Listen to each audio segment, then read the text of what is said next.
All right, so I want to talk to you today about jealousy. Ugh. So here's the deal.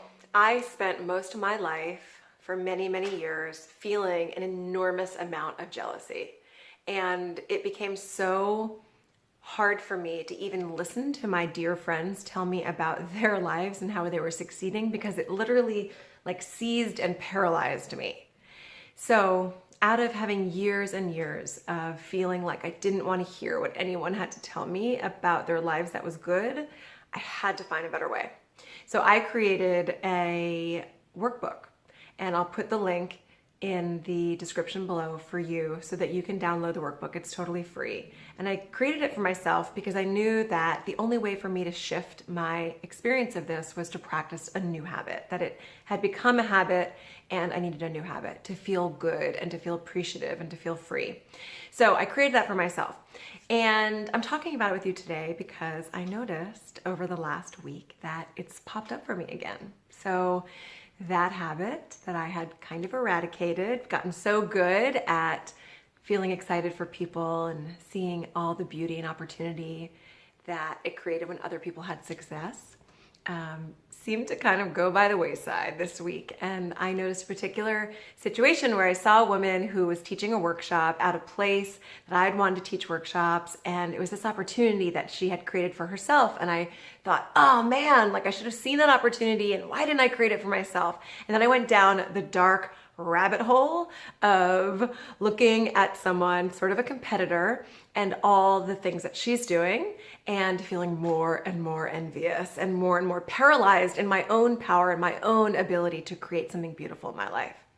So I pulled the workbook back out and I've been practicing. So I want to share with you some of the things that I'm practicing in hopes that they might free you from that paralysis and panic that happens when we get really gripped by someone else's success. All right. So get a pen, because if this is something you really want to change, you can listen, but it really takes some actual practice, like some lifting of weights around doing something different than you're used to doing. So you're going to have to write a couple things down and we're going to do it together. All right. So here we go. So I'm going to tell you the first step, and I think there's 3 or 4 steps that really help. So the first step, when you're feeling gripped by jealousy or envy, is to feel. And so frequently when we're experiencing something that feels negative or shameful, we want to push it away and just ignore that it's happening. But the deal is it's happening anyway. So the first thing I want you to do is just really feel and breathe into, lean into the jealousy. Okay? So that's the first thing. It's a little funky, but I promise you it's going to help. And then here's the second thing, is I want you to get really clear what you're actually jealous of. So we very frequently have this very amorphous kind of general feeling of jealousy, like, oh, I just want what she has. And yet the only way for us to actually make a shift around this is to get clear what we're actually jealous of. So I want you to write down, I feel envious of, and usually it's someone specific. So who is it? For the following reasons. Okay. I feel envious of so-and-so for the following reasons. And I want you to get really, really specific. Like, I like her shoes in that video and I want to have a better shoe collection. Okay. So what are you actually envious of? And for some of you, you may realize, God, I can't even really put my finger on what I'm envious about. And what is probably the case is that you're in the habit of feeling jealous and you feel it frequently enough that it just comes. And for you, if there's nothing in particular you're jealous of, then release that and recognize there's nothing you want there. Okay, so you're going to feel, you're going to breathe into it, and you're going to get really clear on what it is you're jealous of. Third step is I want you to see the desire behind this. So great news about jealousy is that it's like a blinking arrow, right? Telling you, I want that, I want that.